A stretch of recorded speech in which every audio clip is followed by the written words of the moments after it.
Hi everyone, welcome to my YouTube channel once again. আশা কৰোঁ সব ভালে আছে। ময়ো ভালে আছোঁ ভগৱানৰ কৃপাত।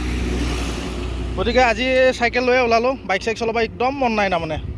দেহা ভাল লাগি থকা নাই, গতিকে চাইকেলখন লৈ ওলাইছোঁ। এতিয়া আপোনালোকৰ লাগি আকৌ নতুন কিবা এটা দেখাম বুলি আহি আছোঁ আৰু লক্ষ্য স্থানলৈকে। এতিয়া চাইকেলখন এবাৰ ক'লৈকে লৈ যায়, গতিকে আপোনালোকেও চাই থাকক। দৰঙীয়া মাৰিছোঁ অলপ, কাৰণ নিজৰে আপোন ঠাচটো সেইকাৰণে দৰঙীয়াটো মাৰি আছোঁ আৰু আপোনালোকক আগৰ ভিডিঅ'ত কৈছোঁৱে। গতিকে বলকচোন বাৰু আপোনালোকে কি দেখা পায় মোৰ লগত যাই থাকক।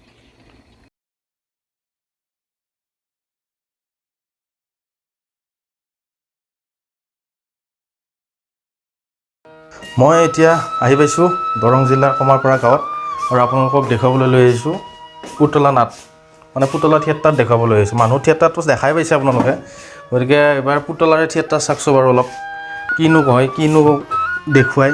আৰু এই ভিডিঅ'টো সেইকাৰণে বনাইছোঁ কাৰণ বহুতে পুতলা থিয়েটাৰৰ বিষয়ে বা পুতলা নাটৰ সম্পৰ্কে খুব নাজানে। ময়ো গম পোৱা নাছিলোঁ, ইয়াতে আহিহে গম পাইছোঁ মানে কেনেকুৱা হয় বস্তুটো। গতিকে সেইকাৰণে এই ভিডিঅ'টো মানে প্ৰস্তুত কৰিছোঁ। আশা কৰোঁ আপোনালোকে চাই ভাল পাব, আৰু বিভিন্ন ধৰণৰ মানে ইয়াতে আপোনালোকক দৃশ্যাংশ দেখুৱাম। গতিকে বলকচোন পিছে আপোনালোকেও চাওক কি হয়। অসমত পুতলা নাচ কিমান প্ৰাচীন তাক জনাৰ নিৰ্ভৰযোগ্য উপায় নাই, কিন্তু শংকৰদেৱৰ আদিত অসমত ইয়াৰ উল্লেখ থকালৈ চাই পুতলা নাচৰ প্ৰচলন শংকৰী যুগৰ আগৰ পৰাই চলি আহিছিল বুলি ভবাৰ অৱকাশ পোৱা যায়। অতি পুৰণি কালত ভাগৱত, কালিকা পুৰাণ, গুৰুচৰিতত পুতলা নাচৰ পৰিস্থিতিৰ উমান পোৱা যায়। মহাপুৰুষ শংকৰদেৱৰ দ্বাৰা ৰচিত চিহ্নযাত্ৰা নাটকখনিত পুতলা নাচৰ অভিনয় কলা অন্তৰ্ভুক্ত কৰিছিল। চিহ্নযাত্ৰা নাটকত চিহ্ন আঁকি আখ্যানৰ বিশদ বিৱৰণ বুজাবলৈ চেষ্টা কৰা হৈছিল। অসমত ব্যৱসায়িক ভিত্তিত পুতলা নাট্যদল হিচাপে ৰাজহুৱা সভা সমিতি, গুৰুজনাৰ জন্মোৎসৱ, নামঘৰৰ প্ৰতিষ্ঠাৰ দিন আদিত পুতলা নাট প্ৰদৰ্শন কৰা হয়।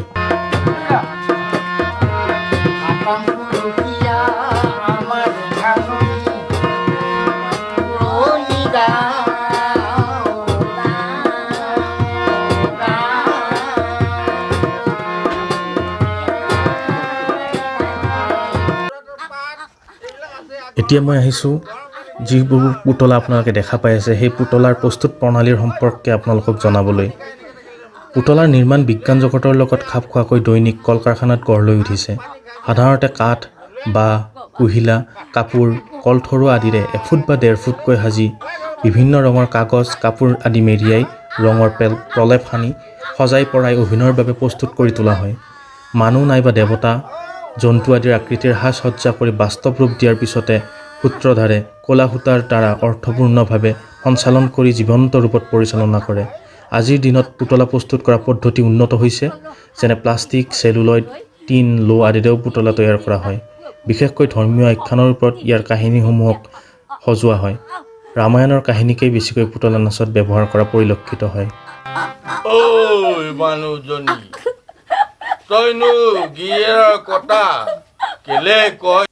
আৰু এইকেইজনে হৈছে সেই পুতলা থিয়েটাৰখনৰ লগত জন্মলগ্নৰে পৰা জড়িত ব্যক্তিসকল। আজি তেওঁলোকে আমাৰ অনুৰোধ ৰক্ষা কৰি সেই পুতলা থিয়েটাৰখনৰ কিছু মানে জ্ঞান আমাক দিছিলে, আৰু কিছু দৃশ্যাংশ আমাক দেখুৱাইছিল। গতিকে তাৰেই কিছু দৃশ্যাংশ জয়মতী নাটকখনৰ আমি আপোনালোকৰ মাজলৈ লৈ আহিছোঁ। গতিকে আপোনালোকেও চাওকচোন কেনেকুৱা পালে। এইদৰে আস্তি কাই কাই তই দেখোন মৰিয়েই থাকিবি।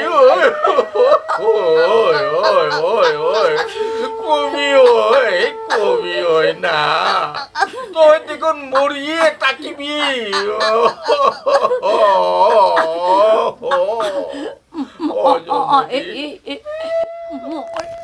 অভিনয়ৰ বাবে প্ৰস্তুত কৰা পুতলাবোৰৰ হাত, ভৰি আৰু ডিঙি দৰ্শকে দেখা নোপোৱাকৈ ক'লা সূতা এডাল বান্ধি আঁৰ কাপোৰৰ আঁৰত থকা এজন ব্যক্তিয়ে ভিতৰৰ পৰা পুতলাবোৰ পৰিচালনা কৰে, আৰু এই পুতলাবোৰ পৰিচালনা কৰা ব্যক্তিজনক সূত্ৰধাৰ বুলি কোৱা হয়। নাটকত সূত্ৰধাৰে পুতলাৰ দ্বাৰা অভিনয় কৰায় খোল, তাল আদিৰ তালে তালে পৰিৱেশ উত্তপ্ত কৰি তোলে। পুতলা নাচৰ অভিনয়ৰ সময়ত নল বা খাগৰি, কলপাত, বাঁহেৰে সজা পেপাৰ সহায়ত অভিনয় বিশ্বাসযোগ্য কৰি তুলিবলৈ বিভিন্ন ধৰণৰ পুতলাৰ মাত উলিয়াই বচন মাতে। ইয়াৰ লগে লগে বায়ন নামৰ এজন পাৰদৰ্শী ব্যক্তিয়ে পুতলাৰ বচন আৰু অভিনয় ব্যাখ্যা কৰি গৈ থাকে। পুতলা নাচ প্ৰদৰ্শনৰ বাবে এখন সুকীয়া মঞ্চৰ প্ৰয়োজন।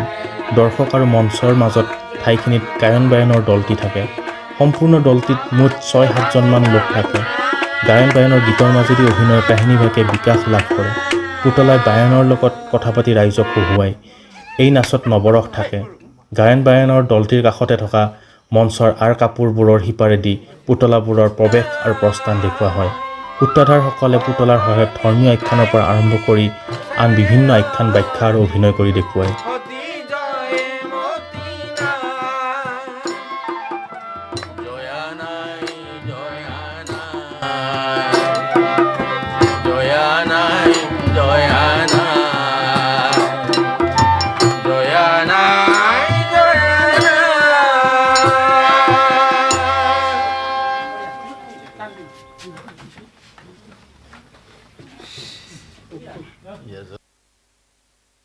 এয়া তেওঁলোকে আকৌ এতিয়া আমাৰ নাটক জৱনিকা পৰাৰ পিছত তেওঁলোকে মানে পুতলাসমূহ ধুনীয়াকৈ বাকচত ভৰাই থৈ দিছে, যাতে কোনো ধৰণৰ নষ্ট নহয়। কাৰণ তেওঁলোকে ইয়াৰ জৰিয়তে হয়তো কিছুমানে নিজৰ ঘৰখন চলাইছিলে। এতিয়া যিহেতু মানে পৰিস্থিতি গমেই পায় ক'ভিডৰ কাৰণ, বা তেওঁলোকে এতিয়া বাহিৰত হয়তো পুতলা প্ৰদৰ্শন কৰিবলৈ তেওঁলোক যাব নোৱাৰে।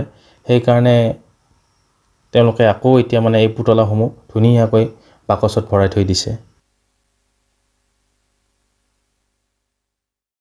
আজি আপোনালোকৰ মাজলৈ এটি বেলেগ ধৰণৰ ভিডিঅ' লৈ আহিছিলোঁ। আশা কৰোঁ আপোনালোকে ভিডিঅ'টি চাই ভাল পালে।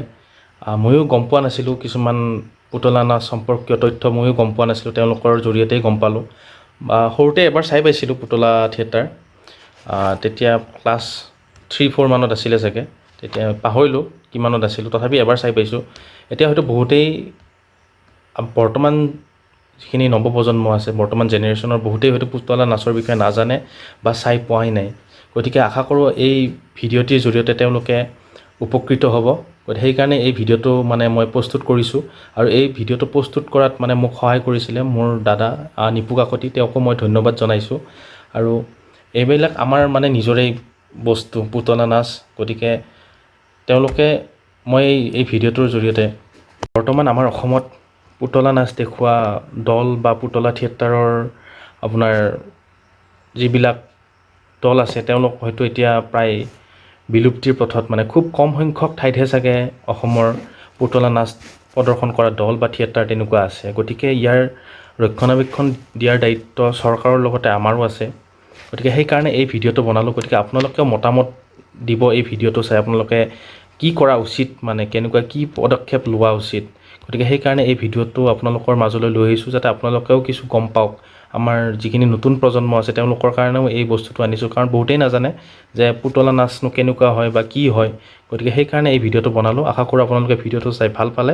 গতিকে লাইক, কমেণ্ট আৰু শ্বেয়াৰ কৰিবলৈ নাপাহৰিব। আৰু লগতে যদি মোৰ চেনেলটোত আপুনি নতুন, তেতিয়াহ'লে চেনেলটো ছাবস্ক্ৰাইব কৰিবলৈ নাপাহৰিব। ধন্যবাদ। জয় আই অসম।